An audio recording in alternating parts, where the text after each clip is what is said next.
king tutuking programa mituringan niyang PG. Kailangan ng antabe at gabering pengari karing kaya na ka naman albe.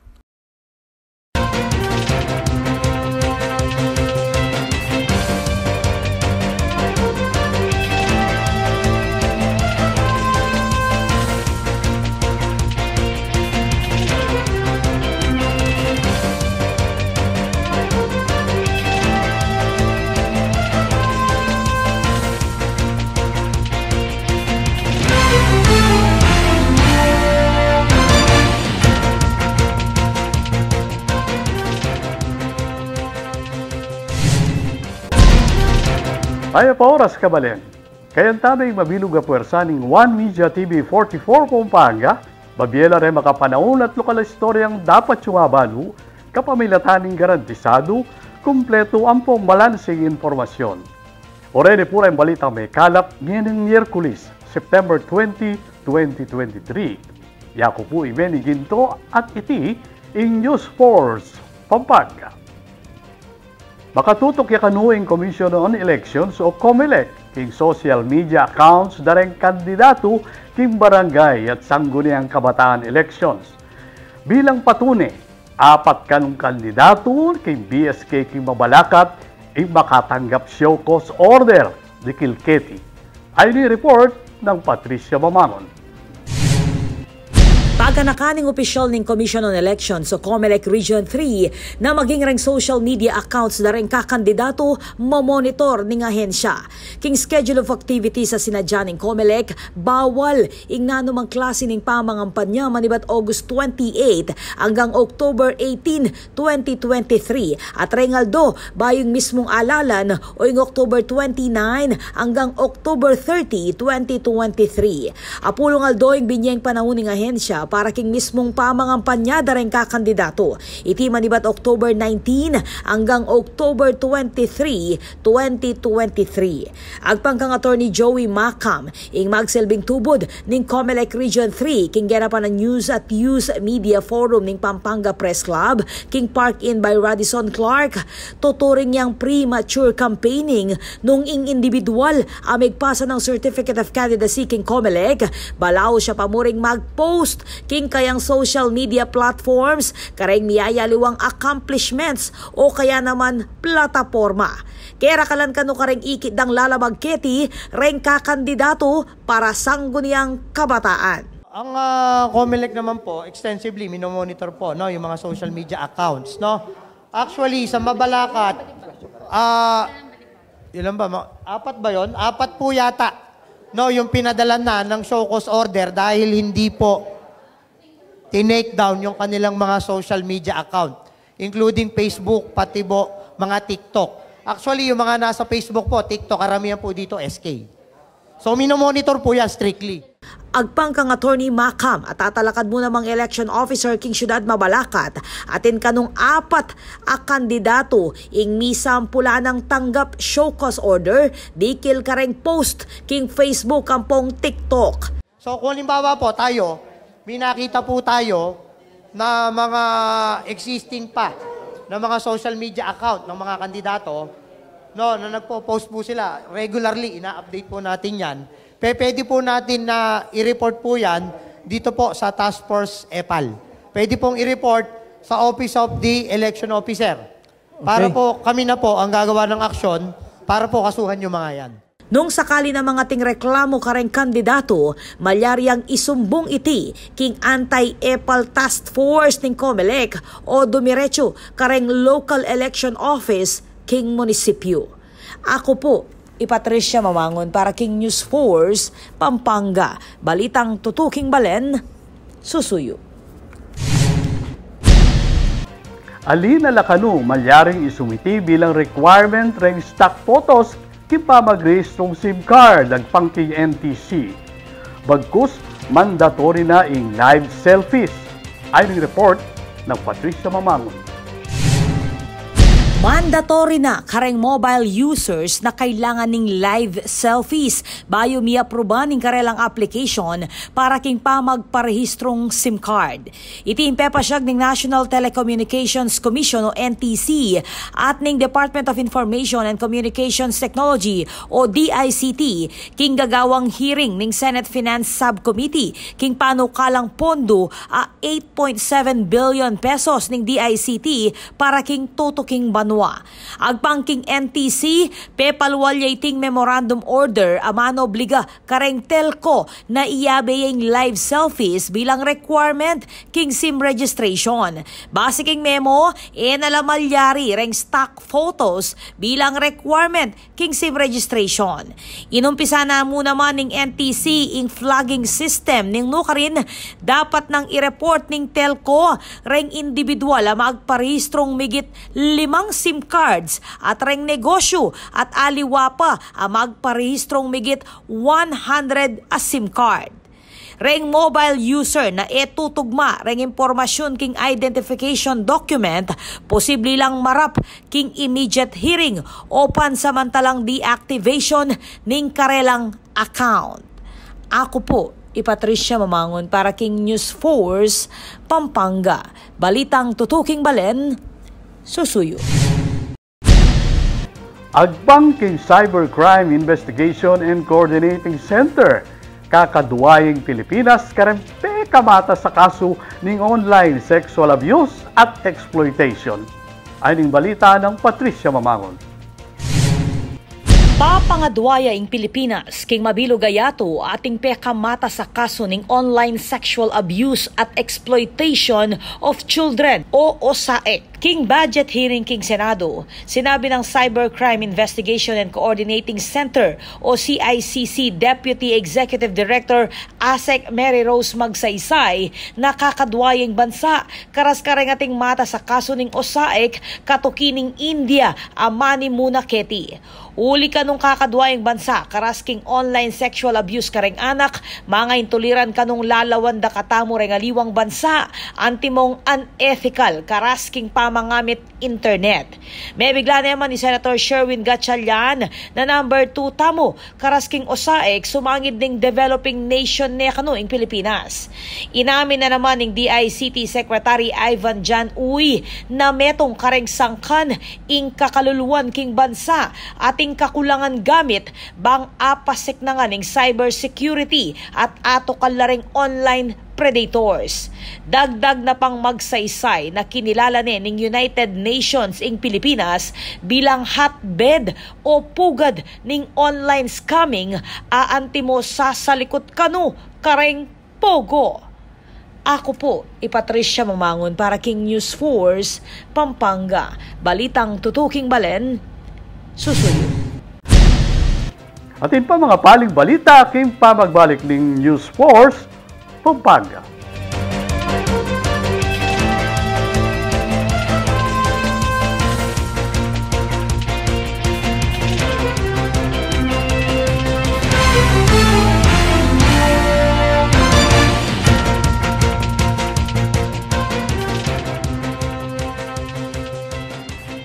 Happy 20th anniversary GNN 44. Takal po salamat kayong partnership tamo at makasahop kayo king balen na palit uling ababalo da rin kabalen ming agagawa mi kayo. More power kaya kayo.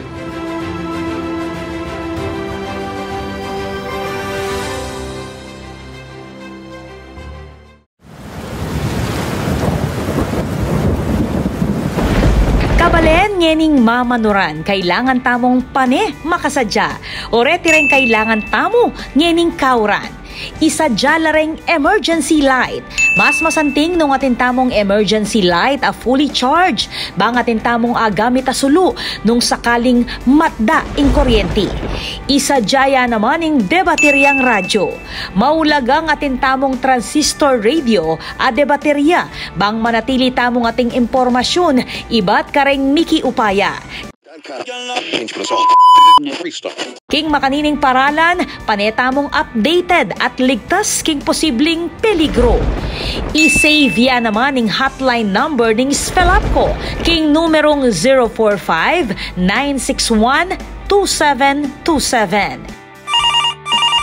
Kete rin malyaring maus at mag-report na anumang problema ami kikaugnayan king serbisyo ning kakatamong kuryente. Manatili mo namang makabante king official Facebook page ning Spelapco bang updated kareng maulagang anunsyo ampong power-related advisories. King Spelapco, mabilis ing aksyon, dekalidad ing serbisyo.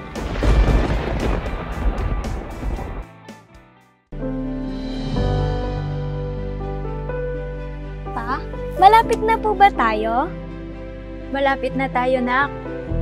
Magagawa po ba yung gusto kong kwarto? Oo naman, anak. Marami tayong space doon. Wow! May mall, oh! May supermarket din pala. Oo nga eh. Nandito na lahat ng kailangan natin. Kumpleto sila dito. May swimming pool din.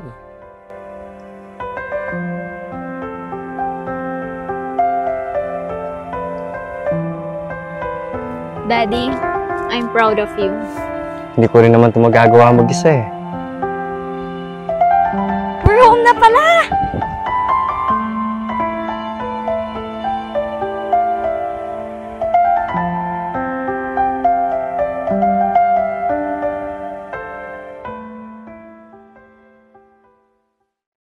Muna po, i-greet na kayo pong kayong 20th founding anniversary ng GNN 44 niya. Salamat po kayong partnership na manta po ingay ka na ganang programa ingay kaming balen payabot na po through GNN 44. No, salamat po kayong partnerships for 20 years ng LGU San Simon and GNN 44. Congratulations po at mabuhay po kayo sa inyong 20th founding anniversary. Dakal salamat king partnership and oras sa bigay po king Balen San Simon.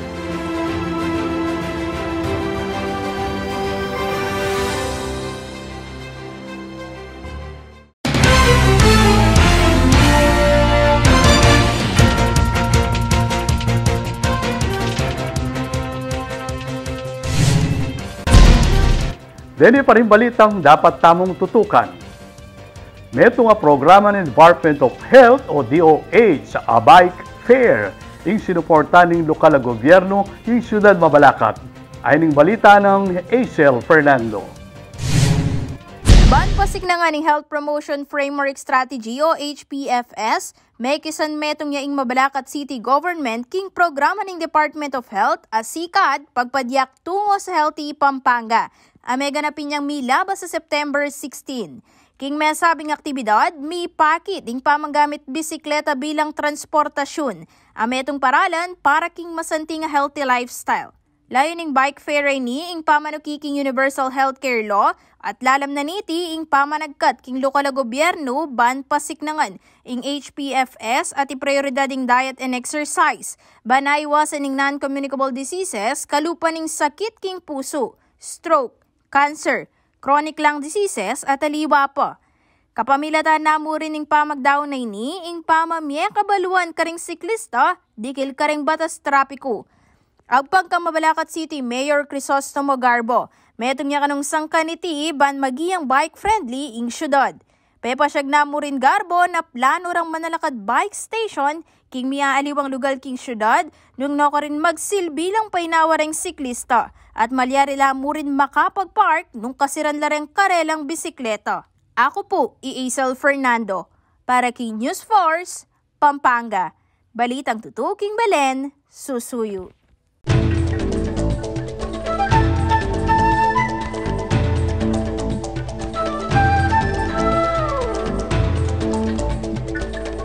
Madalas damdaman tamo ing kalaksing neng may nakbaglareng barya, katug neng may pukpuk kamuntok.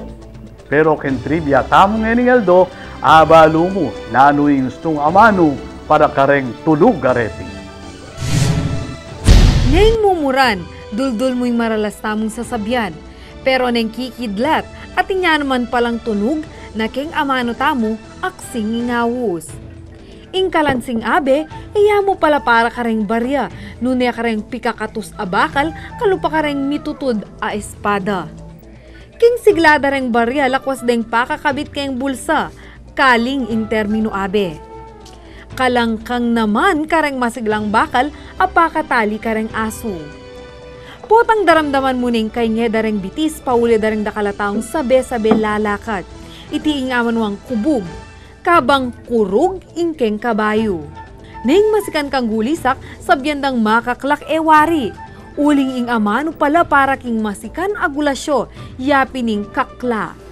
Aktuging terminong gamitan tamo kapatad ning mepukpuk o tinunuging kaya kang buntok pauli ning pangaturan o pangabarongga king neto nga bage. Eko'y ngapse tamo ning dodobling bosis pero dapat mong abalo king amano tang siswan iting alingongo. Ing siglang gagawan da ring taong mipapate awsa niya palang alintuang. Owang naman ning daramdaman tamong tunog ning mamangin. Oy ni pa, ning panagalaning meto nga tawing kayang tawling pangisnawa, iting unggak. Altok naman ing termino ning papaltukan mula deng kekang daliri.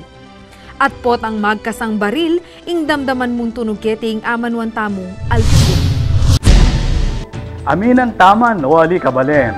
Di alos ngayon italapa mo din dam, di nga manong may bagit.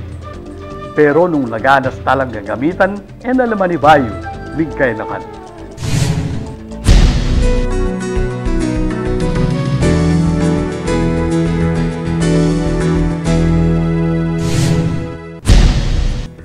Ikatamang pakibaluan ng bilining panahon king lalawigan kilob ng 24 oras ay ning report ng Acel Fernando.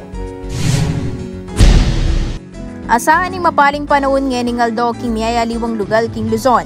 Atin mo rin posibilidad na pamanuran at thunderstorm, uli na pa mo rin ng Intertropical Convergence Zone o ITCZ. Agpangking pag-asa, alala pang babante na low pressure area o LPA, king kilubat kilwal ning Philippine Area of Responsibility o PAR.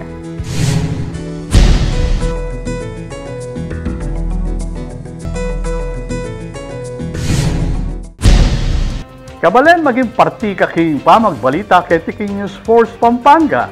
Nanumang kaganapan, isyo reklamo king kay kayong lugar. Malyari mong ikwento o isumbong kapamilitan na rin numerong mayakit king kay kayong screen. Malyari mo naman mag-post king kay kaming Facebook account. Inyang 1905, ating miyusong Christmas Club. Iti ing pamanipon da rin buong pamilya kilubning pabanunga. At deti din karelang gastusan, panyaling pamangan, pag-shopping at pangregalo putan din tang ng Kapaskuhan. Ikabe, bisa kapag tagal king pamanipon, ating kapang 96 days, bayo datang yung Pasko. Panalakaran ng News and Public Affairs Team ng One Media TV 44 Pampanga, nga dinan kayong mata sa kalidad ng lokal na pamagbalita, bilang panatang serbisyo ka rin sa Blanca, Pampangan. Ayalban nyo lang yan yung Miyerkules, ring may kalapay istorya ketiking probinsya. Yaku po Iben Ginto at iti ang News Force Pampanga. Balitang tutu, Kimbalen, Susuy.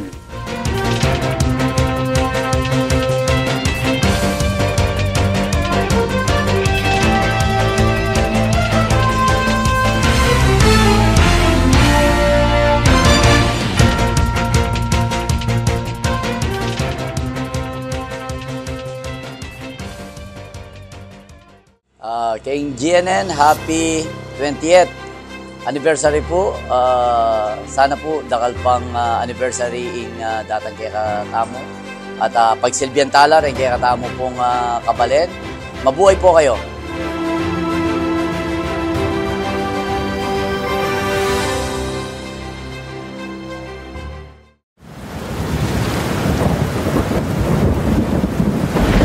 Kabalen, ngening mamanuran, kailangan tamong pane makasadya.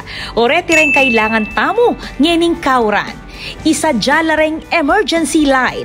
Mas masanting nung atin tamong emergency light a fully charged. Bang atin tamong agamit a sulu nung sakaling matda ing kuryente. Isadya naman ing debateryang radyo.